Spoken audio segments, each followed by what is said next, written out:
Sitisay na napulot namin sa karton, tinapon ng kanyang owner, nilagay lang sa karton noong kuting pa sila guys. Bali nung napulot pala namin sila, hindi pa nadidilat ang kanilang mga mata. Bali 3 silang magkakapatid.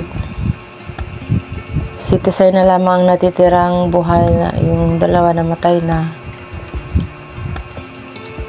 Bali yung kanyang kapatid na pinakang paborito ko na sobra kong iniyakan, si Ingwin. Kailan lang namatay. Napakabait na pusa yun, si Ingwin. Kapatid na yun, yung pinaka-paborito ko talaga ang pusa. Wala na maalam na guys. Sobrang iniyakan ko ng todo yung pusa na yun. Bali ito si Tisay pala guys ay pinakapon namin na sobrang taba na. Ang laki-laki na ng katawan. Bali dalawang anak na siya guys.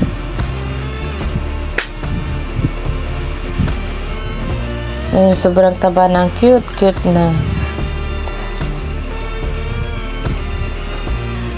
Yan, si Tisay. Bali, dinadayet ko na guys. Kasi mahirap na baka magkasakit. Magkasakit sa kidney at saka atay.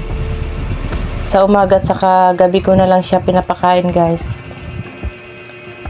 Dati sobrang liit nito nung hindi pa nakakapon. Pero nung nakapon na siya guys, sobrang taba na. Yan, sobrang cute ni Tisay.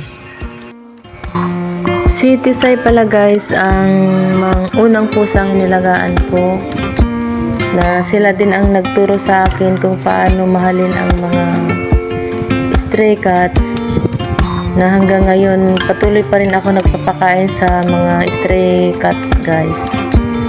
Thanks for watching guys. God bless us all.